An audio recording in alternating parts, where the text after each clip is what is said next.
Good evening, everyone. I hope you're doing yourselves the lovely service of having a good day.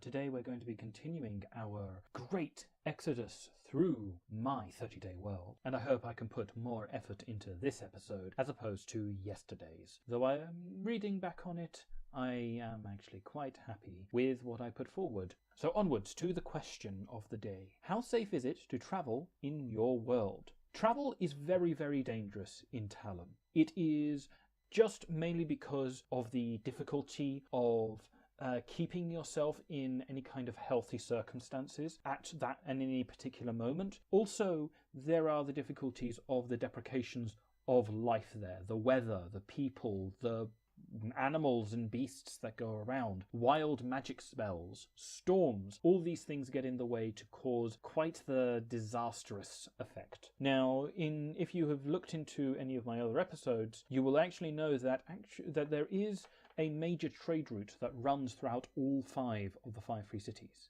This is a road known as the Horse's Life. This Horse's Life is a massive network of roads. It is designed in order for somebody walking on one of these roads to eventually hit one of the 5 free cities, no matter which direction they go down. This being true, maybe, maybe not. Not many people are sure, because the theory behind something is never going to survive actually being practically put into place. Added into it, the very, very disastrous fact of the world generally not being a very difficult place to be.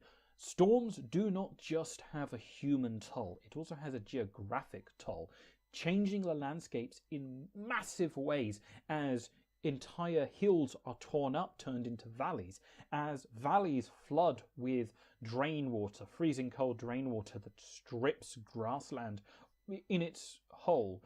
There is an area known as the Verrinkt swampland, which is very, very close to Hull, which occurred because there was such a bad double commencement, 2 storms happening almost simultaneously or one after the other, that a certain area of the land just sinkholed into itself and just gathered water, and it became this non-moving, stagnant swamp area.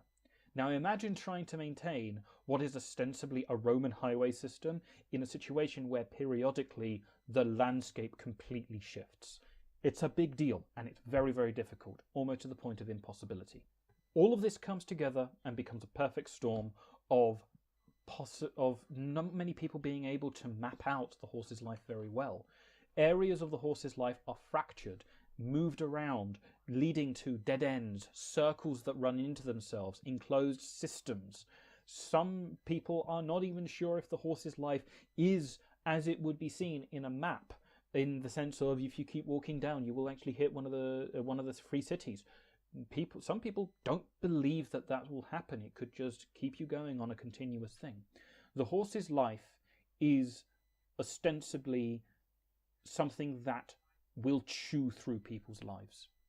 And it has the high probability of chewing through multiple horses in one trip from one city to the other.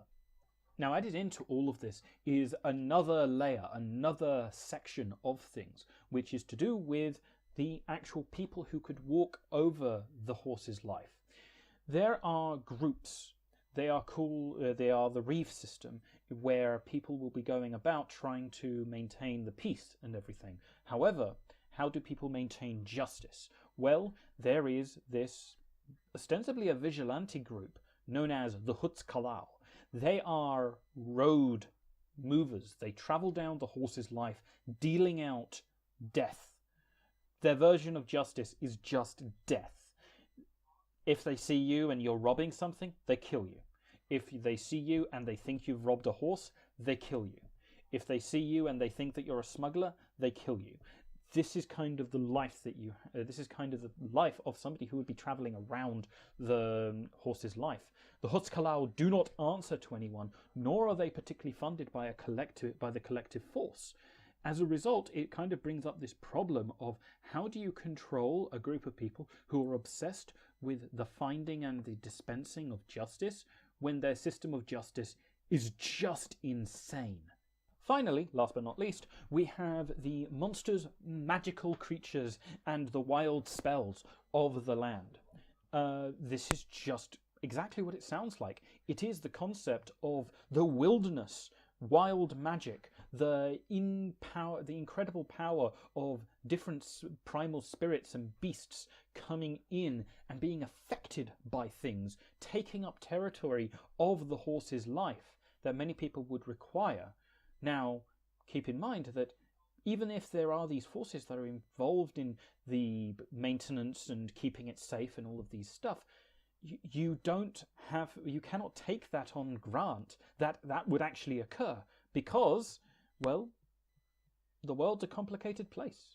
In any case, guys, I'm very glad that you were able to listen to me, and I would like to thank that I've gotten 2 new subscribers. Ooh, 2 new subscribers, and I'm very glad for both of them to be here today.